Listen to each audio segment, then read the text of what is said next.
和华已经为我们行了大事，他不将云彩当遮盖，夜间是火光照。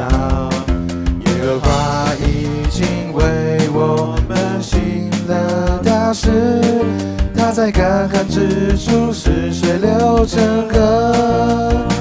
我们要欢呼，述说他的作为。我们依靠神，就能施展大能。我们要歌颂，要欢呼，述说他的作为。我们依靠神，就能施展大能。耶和华已经为我们行了大事，我们要向他欢呼歌唱，更多人来赞美他。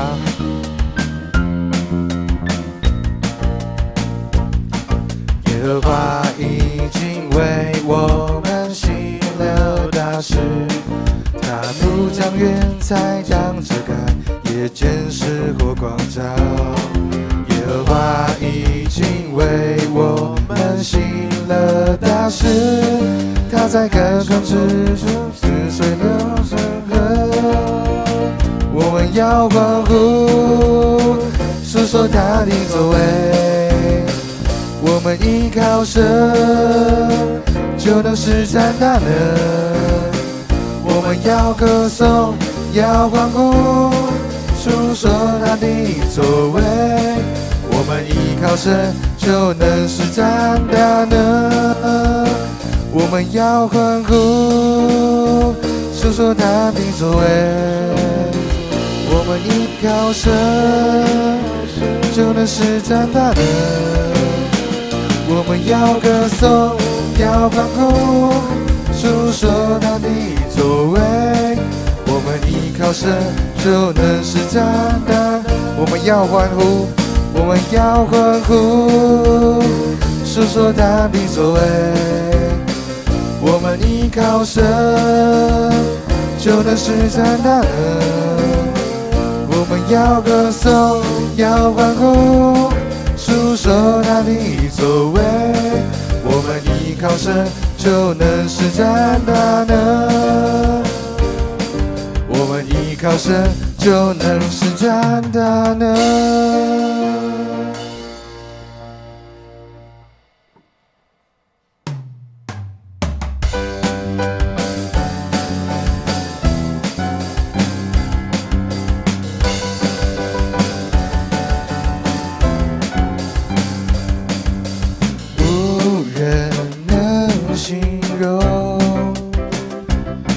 所赐奇妙大爱，你伟大作为，世上无人能相比。你心事的爱，眷顾我一切所需。我高声宣扬，唯有耶稣是救主。你是全能神，荣耀的救主，在宝座上，你统管万有。你是全能神，荣耀的君王，昨日今日一直到永远。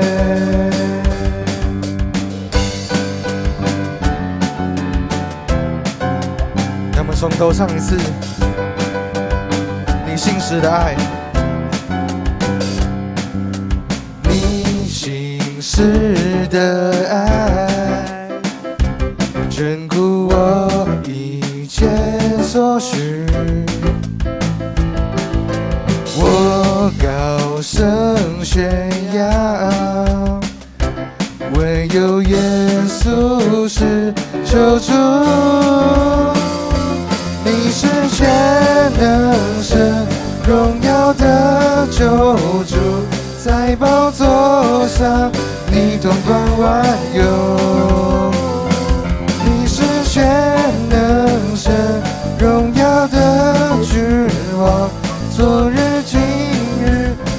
直到永远。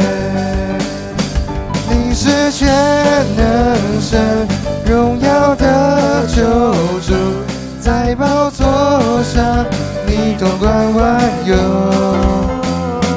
你是全能神，荣耀的君王，昨日今日一直到永远。昨日今日一直到永远。昨日今日一直到永远。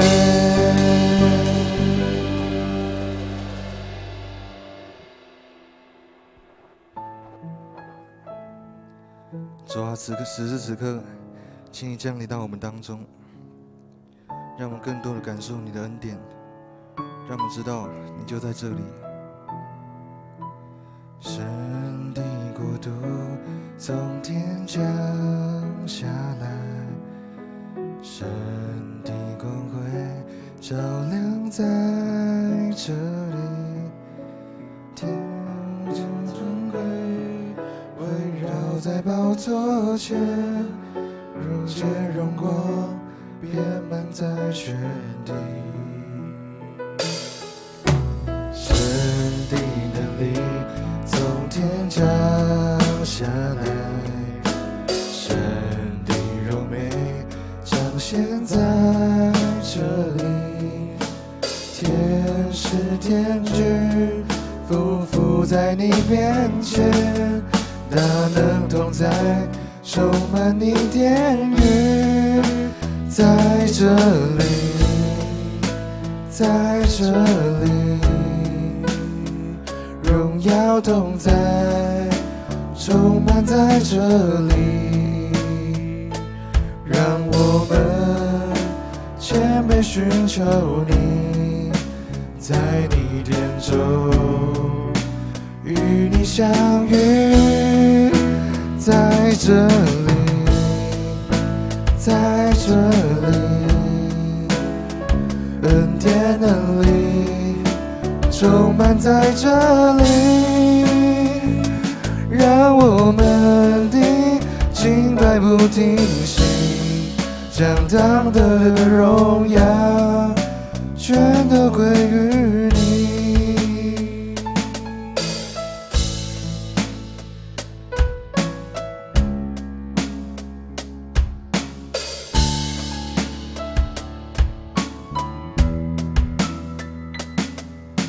神的国度从天降下来，神的光辉照亮在这里，荣耀尊贵围绕在宝座前，圣洁荣光遍满在全地。神的能力从天降下来，神的荣美彰显在这里，人是天君匍匐在你面前，大能同在，充满你殿宇，在这里，在这里，荣耀同在，充满在这里，让我们谦卑寻求你，在你殿中与你相遇，在这里，在这里，恩典能力充满在这里，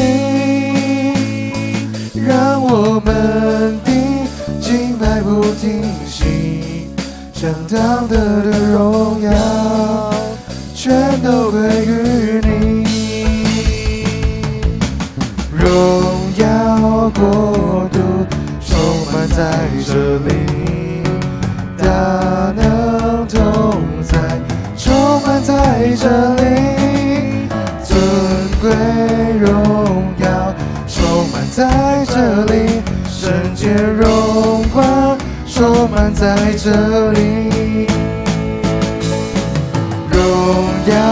国度充满在这里，他的同在充满在这里，尊贵荣耀充满在这里，圣洁荣光充满在这里，在这里，在这里，荣耀同在充满在这里，让我们谦卑寻求你，在你天中与你相遇，在这里，在这里，恩典能力充满在这里，让我们的敬拜不停息，将当得的荣耀全都归于你，让我们的敬拜不停息，将当得的荣耀全都归于你。亲爱的上帝，感谢你为我们赐下满满的恩典和盼望。我们生活中常常会有迷失方向，不是所措的时候，但我们心里知道，你一直都在这里，陪着我们走过每一个高山和低谷。今后我们也要不停地向你敬拜赞美，将你当得的荣耀全部都归于你。孩子这样祷告，都是奉主耶稣基督的名，阿们。让我们依然站立，我们一起攻读新的诫命。你要尽心、尽性、尽意爱主你的上帝，这是诫命中的第一，且是最大的。其次也相仿，就是要爱人如己。这两条诫命是律法和先知一切道理的总纲。我赐给你们一条新命令，乃是叫你们彼此相爱。我怎样爱你们，你们也要怎样相爱。你们若有彼此相爱的心，众人因此就认出你们是我的门徒了。请坐。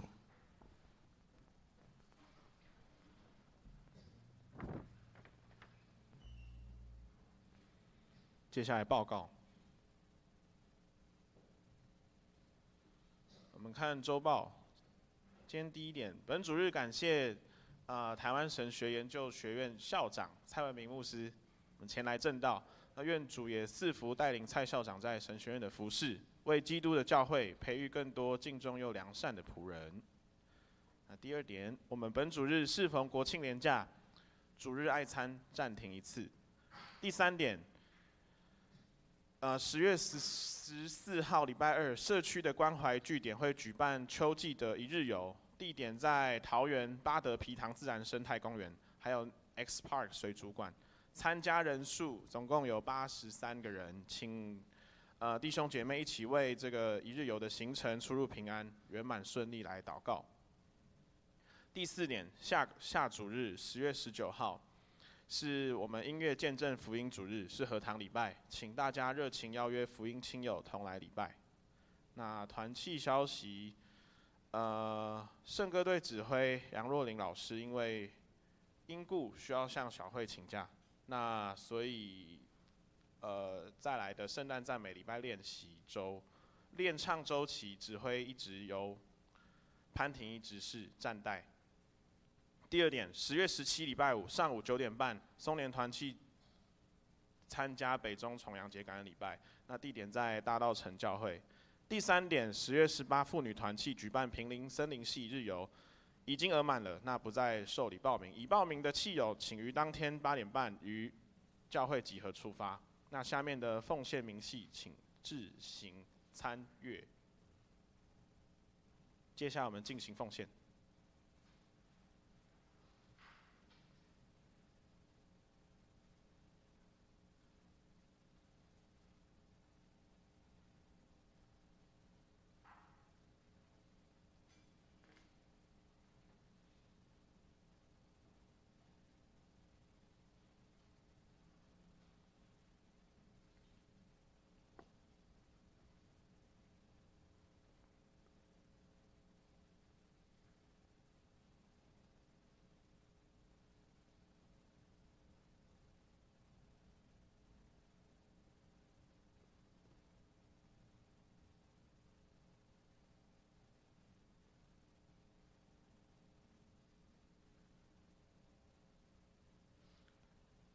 们一起低头来祷告。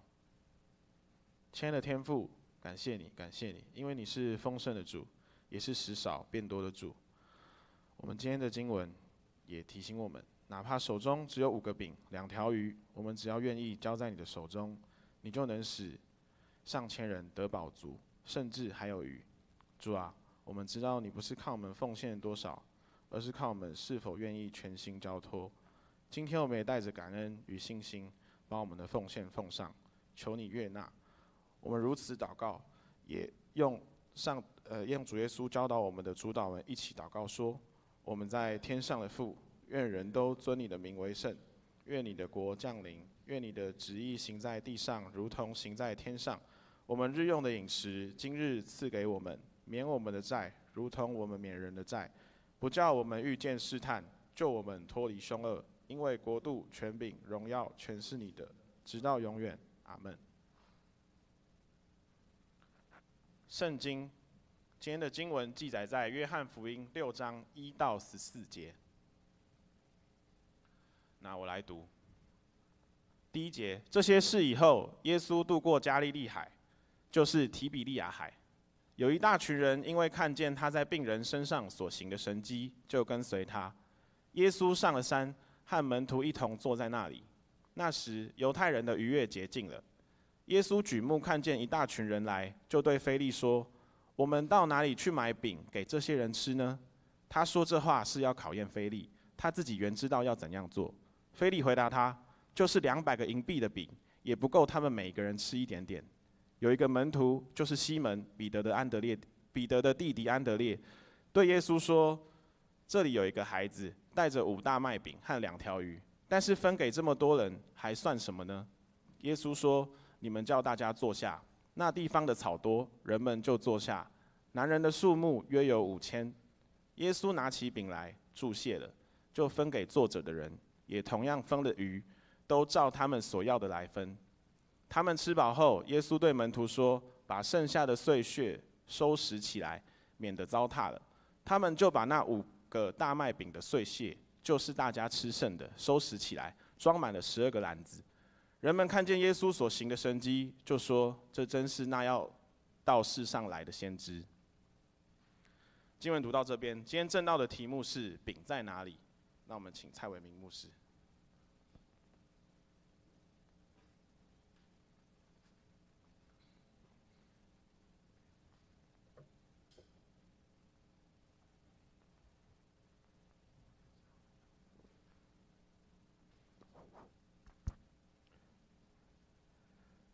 各位亲爱的兄弟姐妹，大家平安。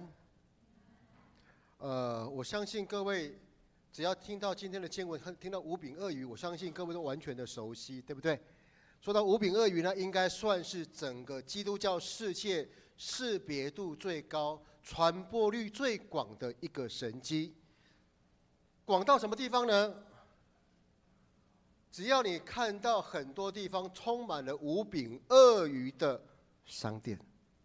我们有看到5饼2鱼的水产大餐，那个是在哪里？那个是在花莲利川渔场那边，它那一门进去就是5饼2鱼餐厅。我们可以看到5饼2鱼小铺，里面卖的是很多生活上的东西。我们可以看到5饼2鱼涮涮锅，这个在哪里？这个在新店，因为牧师爱吃，所以常常去跑去吃美食。5饼2鱼涮涮锅是在新店。5饼2鱼的民宿那当然就是在垦丁。5饼2鱼的小吃呢，还有在那个5饼2鱼有 brunch， 这里没有看到 brunch 哈。5饼2鱼的 brunch，5饼2鱼的披萨薄饼都是在中和。还有用5饼2鱼作为名字的5饼2鱼衣铺。那牧师上2个月我去到那个马来西亚，在新山那边也看到了5饼2鱼的咖啡厅，5饼2鱼的咖啡厅，然后在那个沙拉越古晋有5饼2鱼的小吃，这个是沙拉越古晋的，所以5饼2鱼 is everywhere，我们看到5饼2鱼充斥整个世界。那不仅如此，5饼2鱼它的重要性是因为它在4福音书都有记载。我们知道福音书4本里面前3本叫做共观福音，因为呢，他们之间是彼此有在参考，所以会有重复的。但是呢，第4本福音书约翰福音其实是跟他们不一样，好，他是用不一样的观点来写的。但是竟然4本福音书都有记载这个神迹，这代表什么？代表说这个神迹要么就是非常的重要，或至少是它是实际曾经发生过的，所有的学生都有印象。好，我们先来看一下五饼鳄鱼的故事。这个时间是发生在逾越节之前，也就是快要到3月底4月。要记得，逾越节其实就是犹太人他们的新年。他们的新年跟我们不一样，我们是2月底、1月底、2月，对不对？我们就是过农历年，他们是在3月、4月的时候，就差不多是跟我们的复活节差不多同一周，所以我们每一年的复活节不一样，对不对？因为它有它的计算的方式。那他们的逾越节也是一样，不是固定的，但是呢，确实是3月到4月。那么我们说，3月到4月应该是农忙时期啊，不对，因为他们的农耕是在9月，是在10月开始。为什么？因为他们期待的不是春天的雨，而是秋天的雨。秋天是吹什么风？秋天吹什么风？各位，吹西风。而以色列的西边是什么？是地中海。所以西风带着地中海的水汽过来，差不多刚好在10月份、11月份就下雨了。下雨了之后，他们就可以开始耕种，因为下雨就会产生一种临时的现象，叫做沙漠里开江河，所以才会产生那个我们在那个诗篇23篇所提到的，在可安歇的水边，不是溪水哦，而是小水塘那个青草地，那个青草地不是那种我们在那个华山那个特区那边的那个草地哦，而是一小块一小块的小灌木丛、小草丛。好，在那个所以9月、10月开始下雨了。人开始耕种了，到了3月，他们就没事干了嘛。因为到5月他们才会收成，这才有五旬节，还有7月份的住棚节。所以在3月、4月的时候，众人没事干就干什么？就想办法去凑热闹嘛。这个时候听到耶稣来了，这些人有很多人就耶稣来了，他可以帮我们医治，所以就跟着他。多少人？圣经提到有多少人跟随耶稣？多少人？耶稣让多少人吃饱？5000人各位都还是回应一下吧，我都怕各位想睡着了哈。好这5000人，所以耶稣看见这5000人，马太福音记载说，因为3本福音书都有记载这个故事嘛。马太福音记载在第14章记载说，耶稣看到这些人就心生怜悯。就开口教训，就医治他们。这是马太福音耶稣治病。然后马可福音在第6章33到44节提到，耶稣看见这些人如同羊没有牧人，便开口教训他们。哇，耶稣讲道。马可福音记载耶稣讲道，而路加福音在第9章记载着耶稣又讲道又治病。好，这是三本福音书所记载有关耶稣如何看到这些这个跟随他的人，而跟其他3本福音书不一样的是约翰福音。约翰福音它是从人的角度，从观众的角度来去写这段故事。前面的福音书都是以耶稣以事件本身来写这段神迹，但是呢，约翰福音他提到了在这个神迹里面跟其他3本书最大的不同，有看到一个问题以及3种回答。话说耶稣看到了一群人，一坨人跟着他，耶稣就开口问：饼在哪里？饼在哪里？我们去哪生那么多饼给他们吃？好，耶稣问题发出来之后，腓力回答了。饼要用钱去买，就是有200个银子的钱去买食物给他们吃也是不够，要用200银子的钱买给他们。所以这句话的意思转译成汉语，转译成国语就是：饼在用钱买得到的地方， But we have not enough money， 我们的钱不够。好，这个问题实不实际？很实际。有没有用？没有用，因为他们没有那么多的钱可以让人吃饱。后来有一个学生，就是安德烈，彼得的弟弟安德烈说：“哦，有一个小孩子手上有饼。”哎，看起来这个人的回答，这个安德烈的回答好像比较实际一点，但是也是半点用都没有，因为那个小孩子手上只有多少饼？只有多少饼？5个饼跟2条鱼。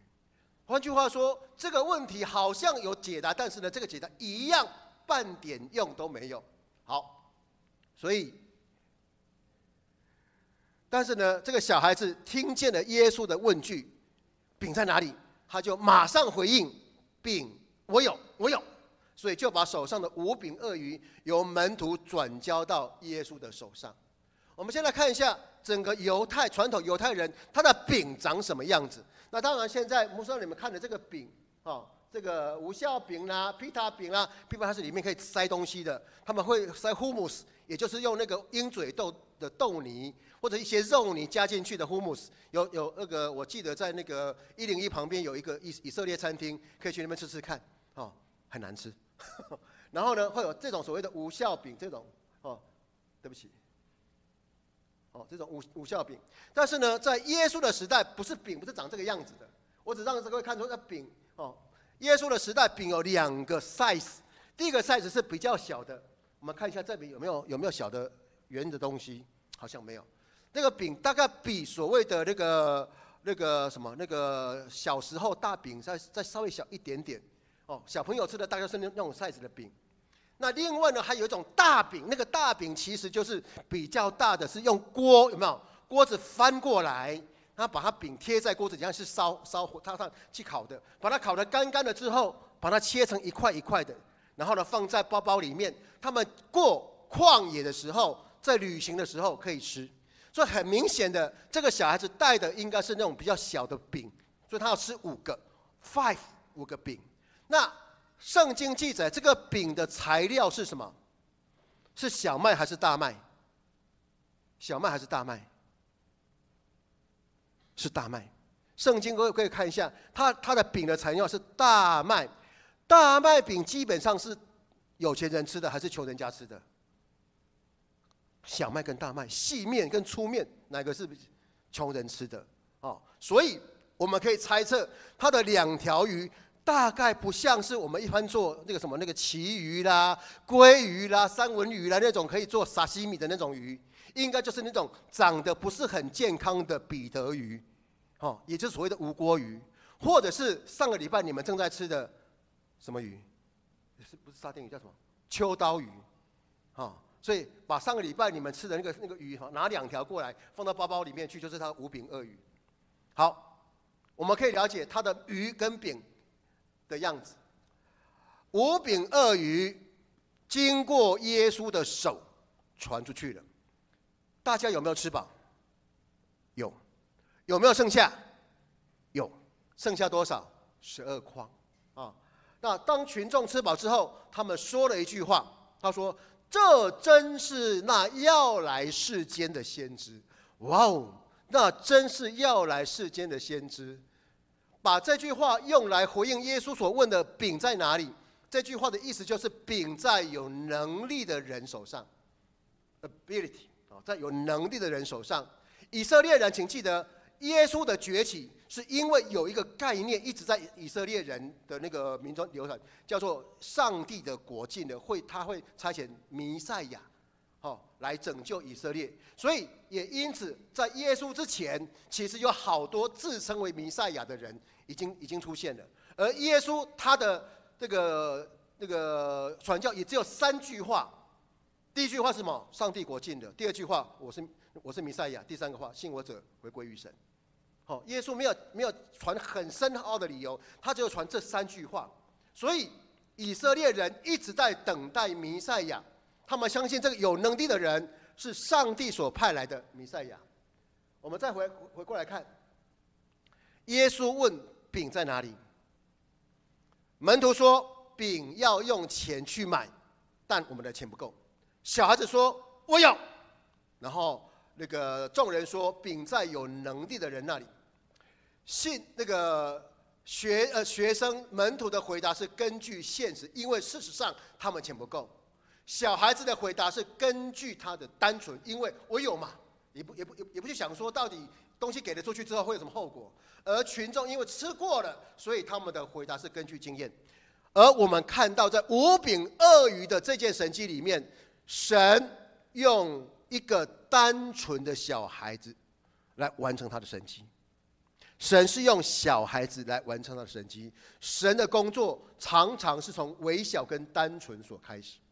所以各位，这3种人，门徒、小孩跟群众，代表了3种与关系的类型，而这3种人同时都存在我们的教会里面。我们的教会里面有门徒，有小孩，有群众。什么是门徒？门徒就是那些老基督徒，小孩就是那些肯为主摆上、不计后果、愿意被主使用的人，而群众是想利用主的人。老基督徒或信主很久了基督徒做很久了，那种人的危机是什么？是理性的思维会慢慢的胜过信心的依靠。所以当遇到事情的时候，他们虽然嘴巴里面说对，我们要靠主得胜，我们要有信心，但是呢，他们自己都还是以那个人的方式来衡量，慢慢形成世俗化的态度，没有办法完全的交托。他们衡量过之后，这个事工不能做，而且这个要办这个特会不行，我们的钱不够，我们的人不够，好，算了，我们下一次再来。这就是老基督徒，有可能是所谓的干部级的人是这样的想法，而想利用主的人，就是那种每个礼拜来希望得到上帝保佑的人，那叫做有拜有保佑，用台语讲的5拜5波比啊。所以台湾的很多人信耶稣是这样信的：我来这个地方是求平安，求解决我的问题。我希望我祷告了之后，上帝能够让我考试及格，让我能够刚好得到这个学分。如果今天我没有办法达到，那没关系，我再忍耐1次，忍耐2次，忍上到第3次不行，好，我换教会。再不行，我换教派啊！再不行，那我就换个宗教。他很容易被世俗的利益所吸引，而背弃了他的信仰。所以在今天的故事里面，牧师有3点期待跟各位一起来思考。第一，上帝的神迹需要我们的同工。台湾的基督徒有这样的一个习惯，就是说我今天要找一个教会做礼拜。我会先列一个清单，一个 list。要问说这个教会离家远不远，有没有捷运，交通如何？我需要再转2次车吗？还是转1次车吗？方不方便？然后礼拜堂有多大？是新的还是旧的？有多少人聚会？这里面有没有企业家？有没有冷气？这个冷气能不能？那个是那个讲道的是大牧师还是小传道？诗班如何？唱得好不好听？然后呢，他把这个 list 勾，哎，80分 ，OK， 然后一脚踩进去，开始享受教会。各位，教会不是让我们去享受的，教会是要我们去建造的。我们在教会里面是不是也只期待上帝啊，你把恩典赐给我，上帝啊，你把食物变出来，却从来没有想到在我们的口袋里面仍然有那5饼2鱼。刚刚我们的那个司会有提到，我听到他祷告的时候就有提到，我们是不是愿意把那个5饼2鱼奉献出来？各位亲爱的兄弟姐妹，有没有想过，如果今天假设我们的教会要成长为5000人，上帝如何借由我们的手让5000人满足他们的需要？请问我们的5饼2鱼在哪里？耶稣是不是能够从我们的手中来传递5饼2鱼？今天这个认知度最广、识别度最高的神迹，它的关键之所以能够成就的关键是什么？是因为有人愿意把5饼2鱼给掏出来。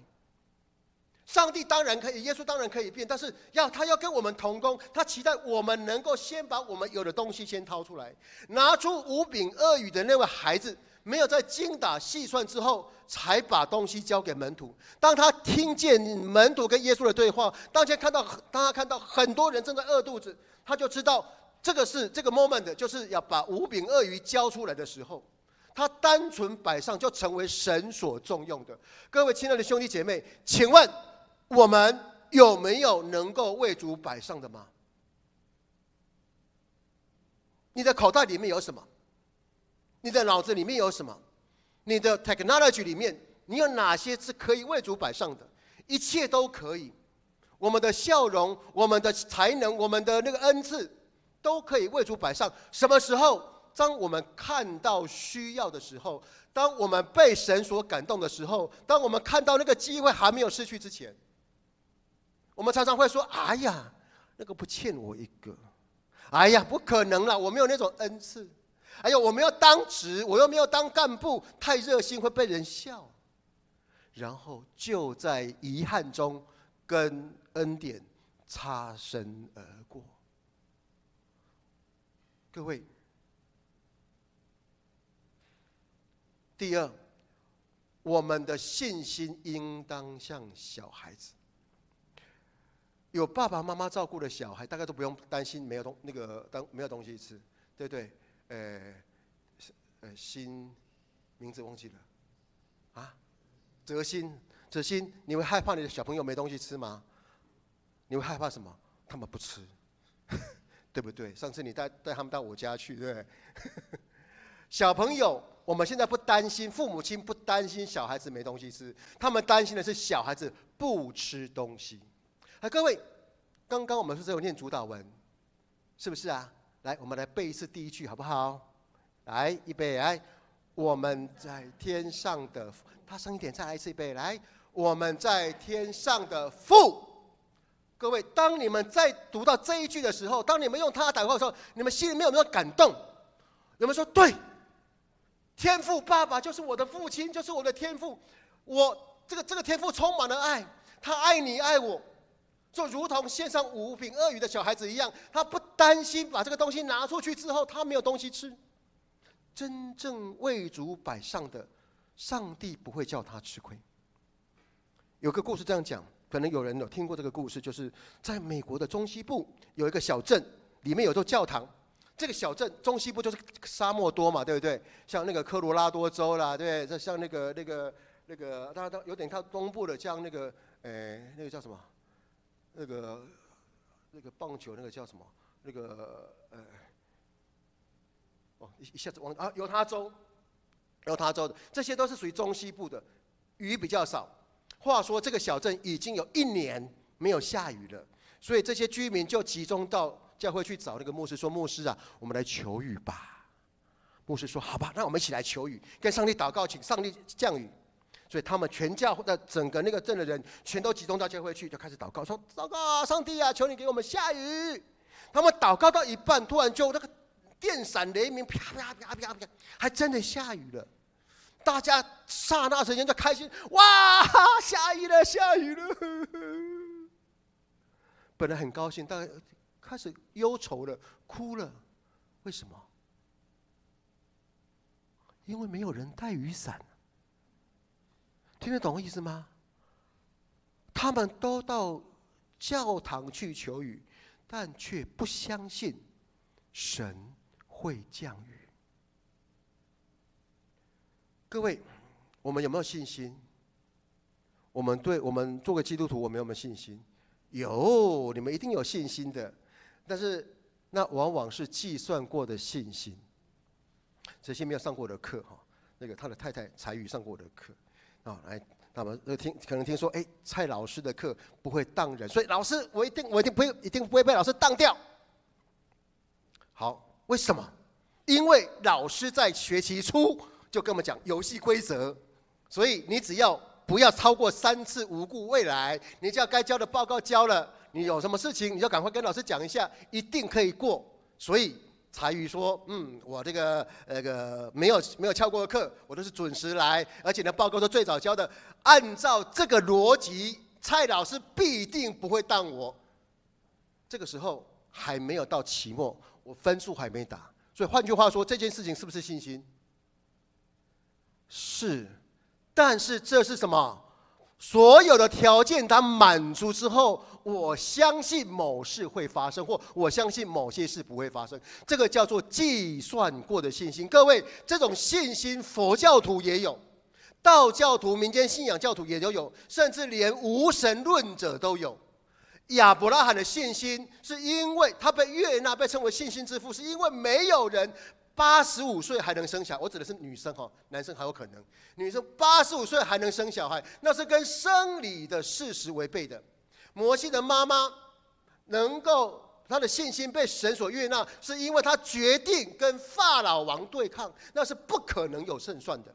摩西有带以色列人过红海的信心，是因为他有敢让水分开的这样的信心，这是违反物理经验的。各位，台湾基督徒的信心，它常常是一种状况，这个状况叫做祈祷归祈祷，烦恼归烦恼。烦恼就来祈祷，祈祷完继续烦恼，这就是台湾很多的基督徒现在的信心的状况。耶稣说：“凡要承受神的国，若不像小孩子，断不能进去。”忧虑会拦阻我们的服事跟奉献，考虑太多，反而会失去与神同工的机会。第三，不要让这个神机停留在手里面。各位，我们回到2000年前那个画面，眼睛可以闭起来。耶稣拿到了那个5饼2鱼，然后呢，向天祷告，拨开之后，把饼传给谁？他的门徒。门徒呢，再传给请记得眼睛闭起来，不要睡着了哈。门徒再传给里面的人，大家传来传去，传来传去，结果5000个人在这个传递当中全都吃饱了。圣经说，按照他们所需求的，注意哦，是按照他们所需求的。所以我说，我今天要吃2块鱼，我今天要吃大块的饼，没有问题，就给你。到最后都能够得到，传给众人之后，每个人都得到饱足。各位，我们作为基督徒，每一个人都要参与属灵传递的工作，属灵喂养的工作，把恩典传递下去。期待我们的所有的兄弟兄姐都能够记住，虽然我们也许自己认为无足轻重，但只要我们愿意摆上我所有的，无论多少，神就会在我们的生命中成就超过我的所求所想。当我们愿意为神摆上，为神付出分享的时候，神会打开天上的窗，把祝福、把恩赐赐给我们跟我们周遭的人。有个故事这么讲，就说有一个拉比，他超爱打高尔夫球，但是拉比很忙，就跟校长一样很忙。我现在要去走路都很难找到时间走路，要在花莲去走一趟也都不行，太忙了。很忙到他只有在安息日，注意哦，安息日才可以偷偷的去打高尔夫球。请问安息日可以打高尔夫球吗？对不对？安息日应该到会堂去做礼拜，对不对？安息日应该到会堂去讲圣经嘛。拉比的意思就是圣经老师嘛，对不对？就好像那个什么徐万林老师一样，拉比嘛。所以他去打高尔夫球，好死不死被天使看见了。蔡拉比竟然没有去教会，竟然在礼拜天去偷打高尔夫球。上帝呀，惩罚他！上帝说 ：“OK， 我要惩罚他。”所以那个天使在看上帝怎么惩罚他。这个拉比，哐一声，咻，当，一杆进洞。哇！这天使傻了，为什么可以这样子？一定是不小心的。再来，再看，继续看下去。第2球，咻，这次没有锵，但是会滚咕噜咕噜咕噜咕噜，锵，一样是一杆进洞。天使就不爽了，对不对？天使说：“上帝，你不是说你要惩罚他，你为什么让他这么爽呢？为什么让他2球都一杆进洞呢？上帝啊，你这样是不对的哦！我要纠正你哦。”上帝说：“我们继续看下去，到第3球、第4球、第5球。”都是一杆进洞。那因为时间的缘故，我们就像我们做礼拜只能做不到1个小时，所以他只能打9个洞。几杆？几杆？是这样子，9杆。代表什么？每一球都是一杆进洞。或那个天使抓狂了，你知道吗？那抓狂，他要把自己的那个翅膀给撕下来。上帝，你们说你要惩罚他，你为什么让他都一杆进洞，这么开心？上帝说：“就多妈得，他打了有史以来全世界从来没有打过的成绩，请问他能够说吗？他能够分享吗？我开玩笑，我这个全世界从来有史以来从来没有人9球都是一杆进洞的，我达到了，我还不是职业，我还不是那个职业的选手，但是他不能讲，因为他的身份是什么？拉比。礼拜天他应该去聚会，而他跑去打球。各位，对人类来讲，最大的惩罚就是我今天的事情无法向人分享。分享是人类最大的恩赐，无法分享才是人类最大的惩罚。有一首诗歌，牧师很期待跟各位分享，叫做《Thank You》，听过吗？这首诗歌是美国籍的歌手 Ram Boots 唱的。我觉得这首诗歌，我想跟各位分享这首诗歌，非常好听的这首诗歌，可以帮我们这首诗歌它的歌词的意思就是说，有人在梦里面到了天堂去，有许多不认识的人跟他说感谢，但是你问我还是那个。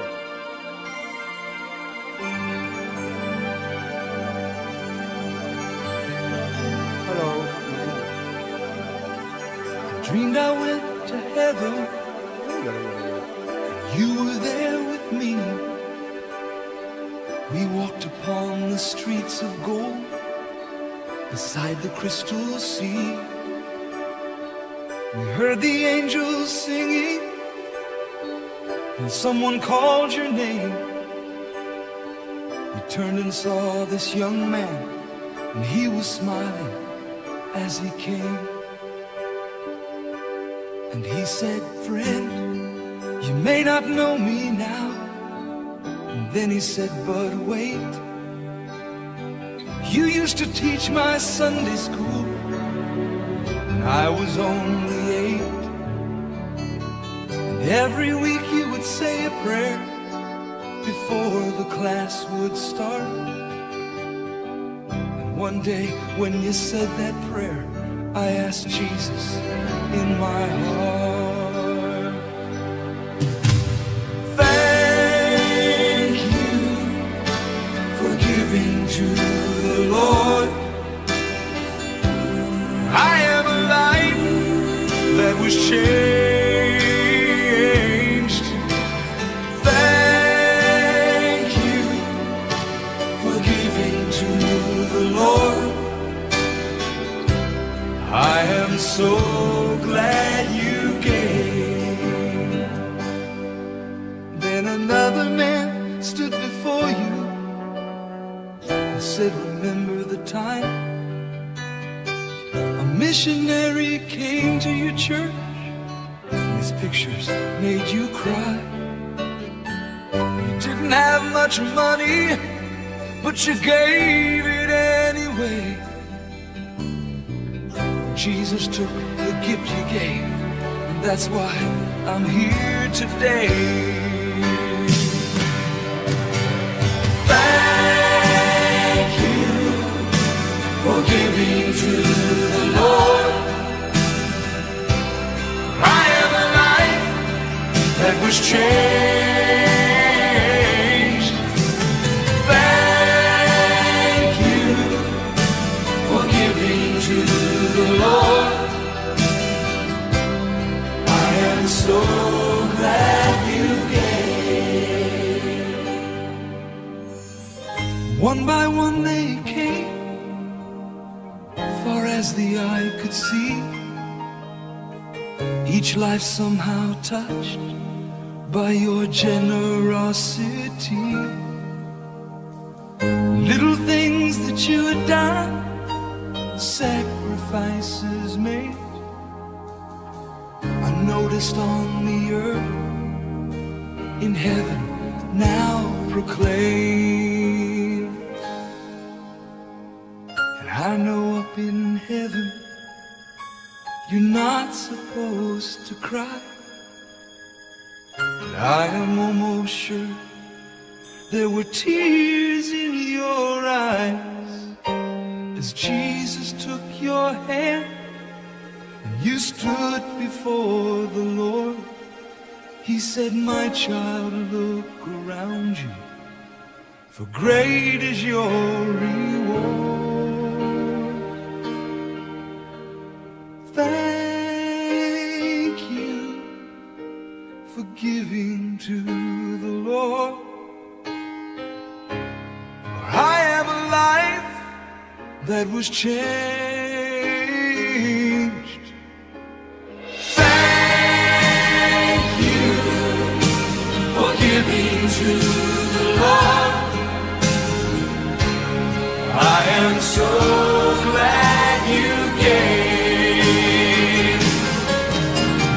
Thank you for giving to the Lord. I am a life that was changed. Thank you for giving to the Lord. I am so glad you gave.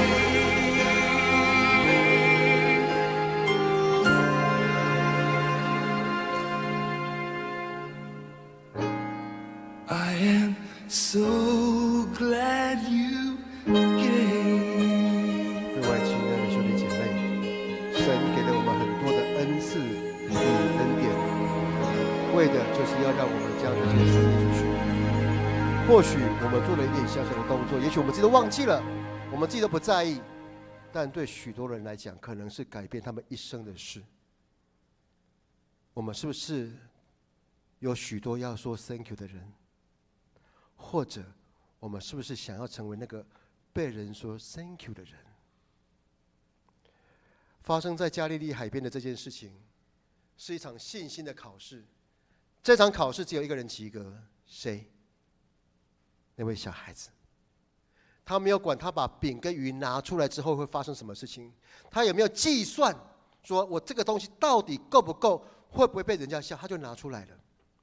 门徒他有解决问题的方案，但是评估完了，他认为不可行，所以就没有继续做下去，没有采取具体的行动。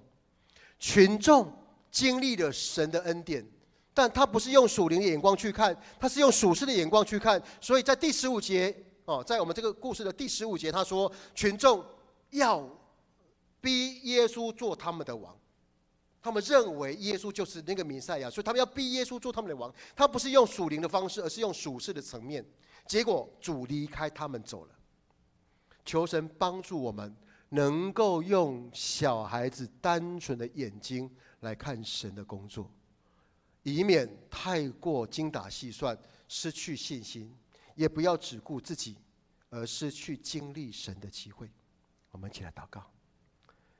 亲爱的父神，我们感谢你。因为我们从你那边所领受到的许多的恩典，不是为了我们要把它藏起来，而是你是要我们透过这个恩赐跟恩典，成为神祝福众人的管道。主，求你让我们将我们口袋的东西拿出来，可能不是5饼2鱼，可能只是5块钱，可能只是50元，但是当我们愿意把这个拿出来之后，我们相信下一个5饼2鱼就要发生，新的5饼2鱼这个神迹就会从我们的奉献中来完成。主，求你让我们成为你恩典的管道。当我们愿意从你那边拿出从你那边所领受到的恩赐的时候，我们期待因为这个恩赐让我们得到的更多。我们这样祷告，奉主的名求，阿们。我们一起起立来唱回应诗。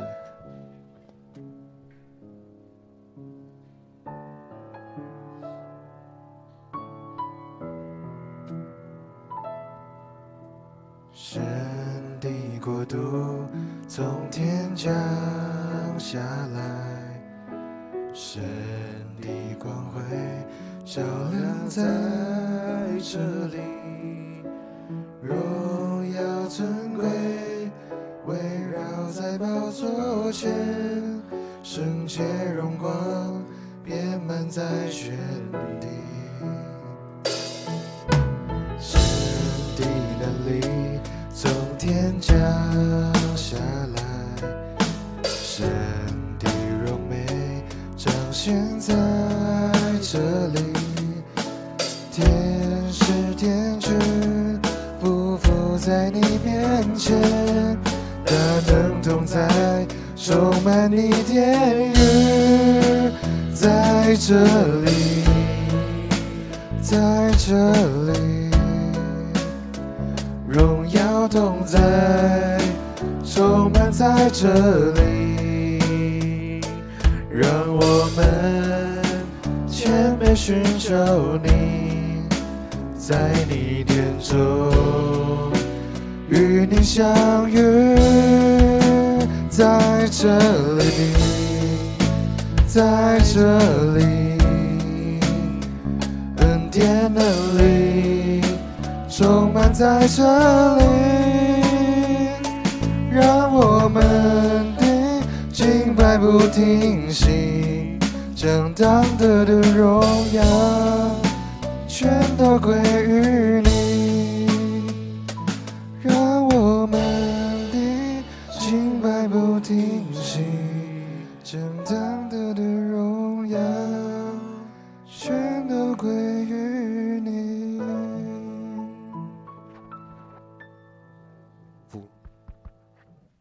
愿耶稣基督的恩典、天父上帝的慈爱、圣灵的交通与引导，常与你们同在，从此时直到永永远远。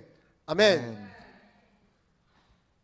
让我们一起唱这首歌。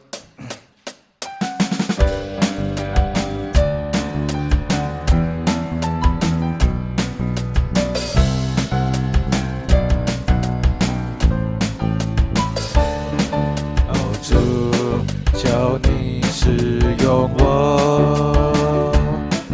哦主差遣我，是被掳到释放，瞎眼的看见，叫那受压制的得自由。大声说，大步走，带着主所赐的力量，勇敢地面对每天的不一样，每天走回家，有主同行，我不害怕，我要去传扬，每天都说哈利路亚，哦哦哦哦哦哦哦哦哦哦哦。Oh oh oh oh oh oh oh